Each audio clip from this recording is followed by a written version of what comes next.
പരിശുദ്ധാത്മാവിനെ തരണമെന്ന് പറഞ്ഞു. എത്രയധികമായി പരിശുദ്ധാത്മാവിനെ നമുക്ക് നൽകും എന്നാണ് കർത്താവിന്റെ വചനം നമ്മളെ ഓർമ്മപ്പെടുത്തുന്നത്. പ്രിയ സഹോദരങ്ങളെ, നിങ്ങൾ ഒത്തിരി യാത്ര ചെയ്ത് ഈ പരിശുദ്ധമായ ആലയത്തിൽ ഈ മല കയറി ഇവിടെ വന്നിട്ടുണ്ടെങ്കിൽ അമർത്തിക്കുലയ്ക്ക് നിറച്ചിറ നിങ്ങളുടെ മടിത്തട്ടിൽ ഇട്ടുതരാൻ കർത്താവ് ആഗ്രഹിച്ചിട്ടാണ് നിന്നെ കൂട്ടിക്കൊണ്ടുവന്നത്.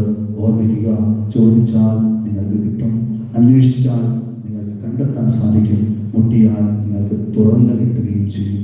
ഇത് ഉറപ്പാണ്.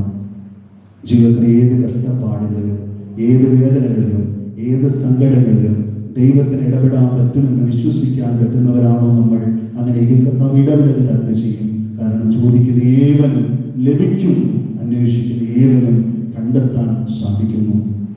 കർത്താവിനോട് ദാനമായ പരിശുദ്ധാത്മാവിനെ കൊണ്ട് ഞങ്ങളുടെ കുടുംബത്തെ നിറയ്ക്കണമെന്ന് പറഞ്ഞാൽ, ഞങ്ങളുടെ മക്കളെ നിറയ്ക്കണമെന്ന് പറഞ്ഞാൽ അതൊരിക്കലും നിഷേധിക്കുകയില്ല. കാരണം ഹൃദയത്തിൽ ഒരല്പം പോലും തിന്മയില്ലാത്ത സ്വർഗത്തിലിരിക്കുന്ന കാരുണ്യവാനായ സ്നേഹസമ്പന്നനായ അമർത്തിക്കുലയ്ക്ക് നിറച്ചടന്ന് മടിത്തട്ടിൽ ഇട്ടുതരും. സംശയിക്കേണ്ട. നമുക്ക് ആത്മാർത്ഥമായി നമ്മുടെ ജീവിതത്തിലെ എല്ലാ ക്ലേശങ്ങളെയും ഈ അൾത്താരയിലേക്ക്